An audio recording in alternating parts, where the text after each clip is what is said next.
જૂનાગઢ ગિરનારમાં શિવરાત્રીના મેળાને લઈને તડામાર તૈયારીઓ શરૂ કરી દેવામાં આવી છે. દેશભરમાંથી શિવરાત્રીએ સાધુ સંતો જૂનાગઢ ખાતે આવી પહોંચશે.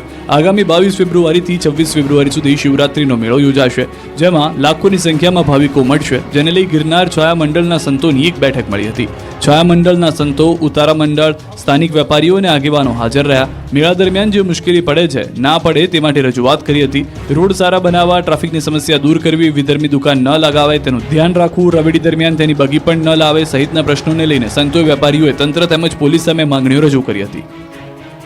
સોનાના ભાવ ચમક્યા, પરંતુ સોનું બનાવતા કારીગરોનું નસીબ ન ચમક્યું.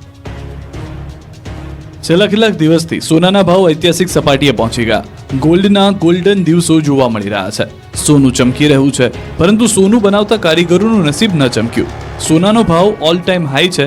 સોનામાં તેજીએ રોકાણકારોને તો માલામાલ બનાવ્યા છે, પણ વ્યવસાય કરનારાઓ માથે મંદીના વાદળ છવાયા છે.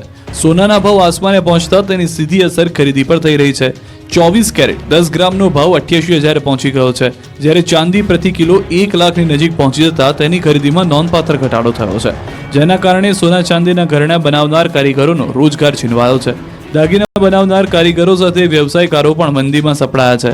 સોનાની ખરીદીમાં ઘટાડાના કારણે વ્યવસાય આધારિત લોકોના કારોબારમાં પણ નોંધપાત્ર ઘટાડો જોવા મળી રહ્યો છે.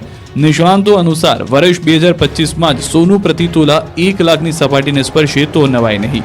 આ તેજી રોકાણકારો માટે લાપસીના આંધણ સમાન છે, પણ સોનાના ઘરેણાના કારીગરો અને વેપારીઓ માટે અભિશાપ સાબિત થઈ રહી છે.